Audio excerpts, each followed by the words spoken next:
Good morning student. आज हम अपनी मोमेंट्स बुक की शुरुआत करने जा रहे हैं, जिसका फर्स्ट चैप्टर आज हम पढ़ेंगे, जिसका नाम है द लॉस्ट चाइल्ड, यानी खोया हुआ बच्चा। ये स्टोरी जो है मुल्क राज आनंद ने लिखी है। मैं इन शॉर्ट आपको पहले ही बता दूं कि स्टोरी एक ऐसे खोए हुए बच्चे के बारे में है कि जो मेले में जाता है। The lost child is the story of the small child who get lost in a fair. He had gone with his parents to the fair, but to loses them when he gets engrossed in looking at the roundabout swing. The story highlights the bond of love and affection that the child share with his parents. ये खोया हुआ जो बच्चा story है जिसे मुल्क राज आनंद ने लिखा है, ये एक ऐसे छोटे बच्चे की कहानी है जो मेले में खो जाता है। और वह मेले में जो अपने पेरेंट्स के साथ गया था, जब वो एक चक्करदार झूले में राउंड अबाउट में घूमना चाहता है, तो क्या होता है कि वो उसको देखने में इतना मगन हो जाता है कि वो अपने मम्मी पापा से बिछड़ जाता है। और उसके बिछड़ने के बाद उसके मम्मी पापा के प्रति उसका जो अट्रैक्शन है, प्यार है, लगाव है, जो फीलिंग है, जो शो होती है, वो इस स्टोरी में बताई गई है। अब इन शॉर्ट हम इस स्टोरी को समझेंगे। It was the festival of spring from the wintry roads of narrow lands and alleys emerged a galley clad humanity. Some walked, some rode on horses, others sat being carried in bamboo and bullock carts. One little boy ran between her father's legs, brimming over with life and laughter. यहाँ पर इसमें ये जो समय है, मेले का जो आयोजन हुआ है, जो मेला लगा है, उसमें जो समय वो स्प्रिंग यानी बसंत ऋतु का समय है। यहाँ पर सर्दी कम हो रही है और रास्ते और सकरे रास्तों और गलियों पर लोग बहुत खुश हैं और मेले के लिए जा रहे हैं। कुछ चल रहे थे, कुछ घोड़ों पे सवार थे, कुछ बांस से बनी गाड़ियों और बैलगाड़ियों में जा रहे थे, और एक छोटा बच्चा जो अपने पापा के पीछे पैरों के पीछे चल रहा था और लग रहा था वह अपनी ज़िंदगी में, मतलब ऐसा फील हो रहा था कि बच्चा बहुत खुश है, क्योंकि वो कहाँ जा रहा है, वो फेयर यानी मेला देखने के लिए जा रहा है। Come child come called his parents as he lag behind fascinated by toys in the shops that lies in the way. आओ बेटा, उसके मम्मी पापा ने बुलाया, क्योंकि बच्चा जो है वो पीछे छूट गया था, है ना। दुकानों की भी जो कतार लगी थी, दुकानों पर खिलौने देखने के लिए, जैसे कि बच्चे टॉयज़ के प्रति आकर्षित होते ना, तो बच्चा टॉयज़ के प्रति अट्रैक्शन में था और वो उसी अट्रैक्शन में पीछे छूटता जा रहा था। He hurried towards his parents, वो जल्दी अपने पिता की ओर जाने लगा। His feets obedient do their call, his eyes still leering on the receding toys. वो आवाज़ के प्रति जा तो रहा था, लेकिन उसकी आंखें अभी भी कहाँ छूट रही थी, पीछे की ओर छूटती जा रही थी, क्योंकि जो खिलौने थे उससे उसका मोह ख़त्म नहीं हो रहा था। तो वो अपने फादर से बोलता है, I want that toys, he pleaded. उसने कहा कि मुझे ये खिलौने चाहिए। उसने अपने मम्मी पापा से रिक्वेस्ट की कि उसे खिलौने खरीदने हैं, लेकिन his father looked him red eyes, उसके पापा ने उसे रेड आइज मतलब गुस्से से देखा। ही फील, उसको समझ में आ चुका था कि फादर जो है वो दिलवाने के लिए तैयार नहीं है। फिर then his mother, melted by his free spirit of the day, was tender and giving him her finger to hold, said, look child, what is before you. उसकी माँ ने उसे प्यार से देखा और उसे उंगली पकड़ाती हुई कहा, देखो तुम्हारे सामने क्या है, हम वो देखते हैं। It was flowering mustard field, pale like melting gold as it sweat a screen mild and miles of even land सामने पीले सरसों के फूलों से भरा हुआ एक खेत था। ऐसे लग रहा था जैसे इसे समतल ज़मीन पर मतलब बहुत सारा सोना फैला दिया हो। तो वो अपने बच्चे को उस तरफ अट्रैक्ट करती है। A group of dragonflies were bustling about on their goldy purple wings, intercepting the flights of the alone black bee or butterfly in search of sweetness from the flowers।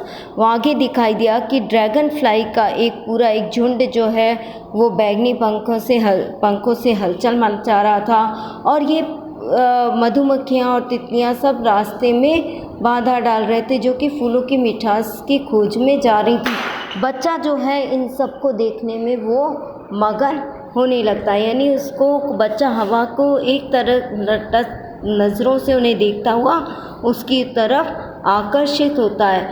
Come child come on to the footpath, और बच्चा उनके पीछे जाने लगता है तो उसको फिर माँ उसको चेतावनी भरे मतलब बुलाती है, चलो बेटा चलो, नहीं तो तुम रास्ता खो दोगे, उस तरफ मत जाओ। इस तरह से उसे जो भी चीज़ें अट्रैक्ट करती थी बच्चा उसकी तरफ अट्रैक्ट होता जा रहा था, और उसके मम्मी पापा उसे बार बार बुला रहे थे कि कम चाइल्ड आओ, तुम पीछे मत रह जाना। और इसी तरह से वो जो रास्ते का जो भी एटमॉस्फेयर था उसको काफ़ी इन्जॉय कर रहा था। इस समय बच्चा बहुत खुश है और उसे सारी चीज़ें बहुत अच्छी लग रही हैं। एज़ सभी बच्चों के साथ होता है कि जब आसपास का माहौल अच्छा हो, वो कहीं घूमने जाते हैं तो वो सारी चीज़ों को ऑब्ज़र्व करते हैं और वो सारी चीज़ें उन्हें अट्रैक्ट करती हैं। A shower of young flowers fell upon the child as he entered the grove, and forgetting his parents, जैसे ही वो पेड़ों की झुंड की तरफ गया तो जब फूलों की जो पंखुड़ियाँ थी वो उसके ऊपर गिरने लगी तो वो उन पे उसका अट्रैक्शन जो था वो उन पंखुड़ियों का, उसने उसके पेरेंट्स को बुला दिया और वो उसमें वापस अपनी हथेली में उनको पंखुड़ियों को इकट्ठा करने लगा।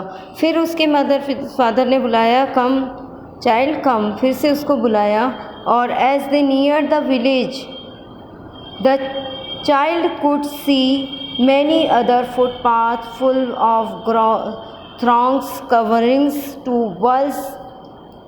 whirlpool of the fair, and felt once repelled and fascinated by the confusion of the world he was entering। जैसे ही वो गांव के पास पहुंचा जहां वो घूमने के लिए जा रहा था, उसे बहुत सारे रास्ते दिखाने लगे, लोगों की भीड़ दिखाई देने लगी और सब मिलकर जैसे मेले की तरफ जाने की तैयारी ही कर रहे थे। और अचानक बार बार पीछे छूटी चीज़ों के बारे में बच्चा सोचता जा रहा था और अब वो मेले के अंदर जाने ही वाला था और वो कंफ्यूज था उस वर्ल्ड के जिस दुनिया में वो जाने वाला था। अब वो देखता है a sweet meat seller hawked gulab jamun, rasgulla, barfi, jalebi at the corner of the entrance, and a crowd praised round his counter at the foot of the architecture of the many colored sweets। एक मिठाई वाला जो अपनी मिठाइयों की आवाज़ लगा कर सबको बुला रहा था और उसके पास बहुत सारी रंग बिरंगी तरह तरह की मिठाइयाँ थी, जो बच्चा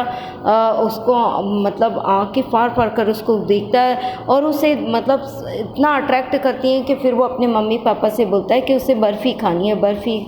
वो धीरे से बोला बिकॉज उसे रियलाइज़ था कि फादर उसे नहीं दिलवाएंगे। तब वो आगे बढ़ते हैं। अ flower seller a garland of gulmohar, the child seemed irresistibly drawn. He went towards the basket where the flowers lay heaped and half murmured।